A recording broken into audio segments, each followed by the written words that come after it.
इस uncomfortable conversation video के लिए मैंने खुद को इंटरव्यू किया है क्योंकि मैंने अपनी आंखों से बाल मजदूरी इंडिया में देखा है। मेरा नाम अनिका है, मैं 19 साल की हूँ और मैं यूटी ऑस्टिन में एक स्टूडेंट हूँ। मैं वकील और सरकार की पढ़ाई करती हूँ। और मैंने पहला सवाल जो पूछा है कि अपने बाल मजदूरी कैसे देखा है, और इसका जवाब है कि 2 साल पहले मैं इंडिया गई थी एक प्रोग्राम से बच्चों को सिखाने लिए, और मैं और मेरा जैसा 10 और लोग थे और एक शिक्षक भी थे हमारे साथ। और हम दिल्ली के पहुंचने बाद हम करिकुलम लिखे थे, और हर रोज़ हम बस में बैठकर एक लड़कों का जुवेनाइल फैसिलिटी में जाते थे, ग्रेटर कैलाश में। और यहाँ बहुत सारे लड़के थे कि बाल मजदूरी का विक्टिम था।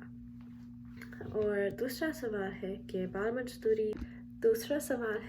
बाल मजदूरी ने बच्चों को कैसे प्रभावित किया, और इसका जवाब है कि इस बच्चों ने पढ़ाई के बारे में सोचा भी नहीं था, सिर्फ काम करना था, क्योंकि बच्चे और बच्चों के परिवार बहुत गरीब थे जैसे गुलनाज थे, और इसीलिए हर रोज़ काम करते थे और गैंग्स में भी शामिल हो गए थे।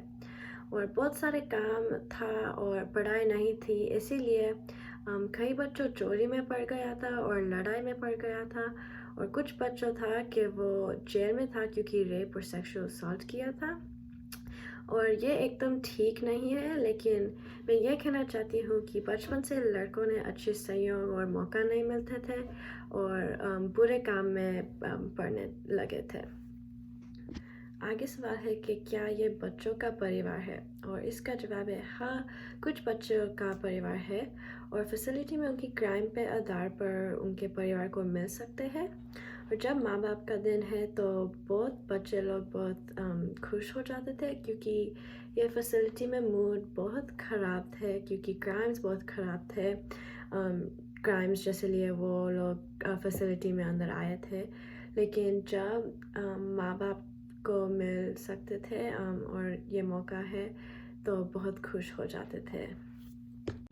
चौथा सवाल है कि आपने बच्चों की मदद के लिए क्या किया, और इसका जवाब है कि हमने पहले करिकुलम लिखा था और रोज़ फैसिलिटी में जाते थे वोकेशनल स्किल्स, इंग्लिश और जीवन की सलाह देने, और हमने बच्चे के साथ बहुत टाइट संबंध बनाया था, और रोज़ पढ़ाई के बाद हम बाहर गेम्स खेलते थे।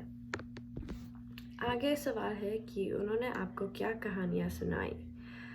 2 प्यारे छोटे बच्चे थे, उनके नाम थे राज और अमन, और वो दोनों बहुत अच्छे दोस्त थे और साथ में जुवेनाइल फैसिलिटी में आए थे।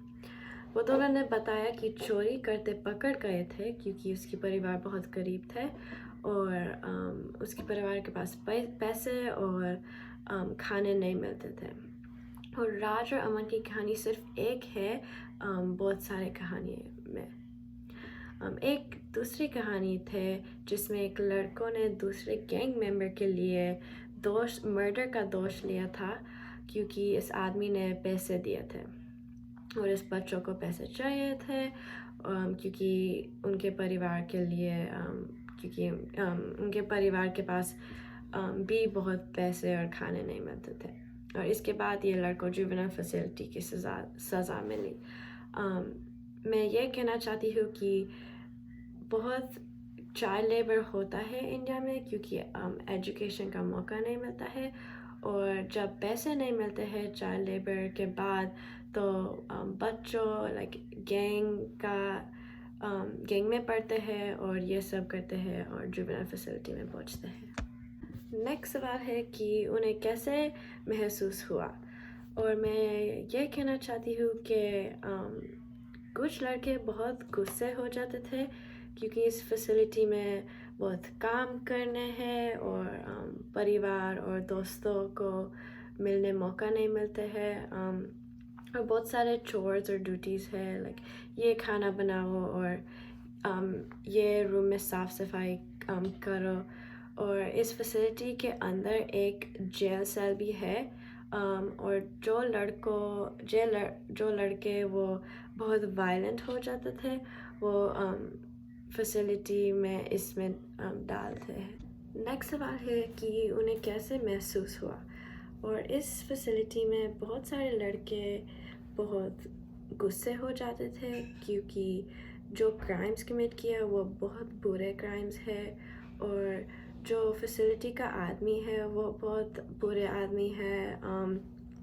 इस फैसिलिटी के अंदर एक कमरे में जेल सेल है क्योंकि बहुत सारे लड़के वायलेंट हो जाते थे, और उसके पूरी जीवन की कहानी बहुत मुश्किल है ऐसे जीना, क्योंकि बहुत मौका नहीं मिलता है पैसे का और पढ़ाई का, सिर्फ काम करना है।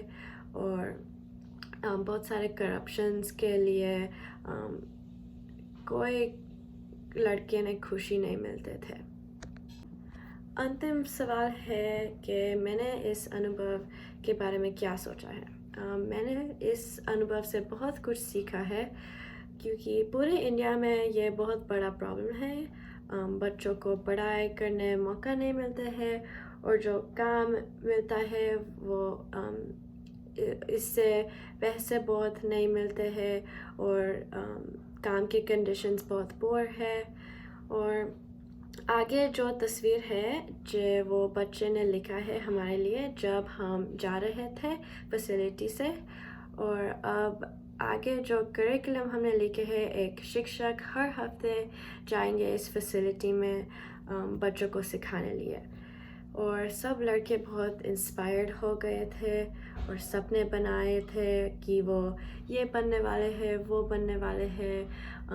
वो सब बोलना शुरू किया कि थैंक यू अनिका दीदी, आप मत जाओ।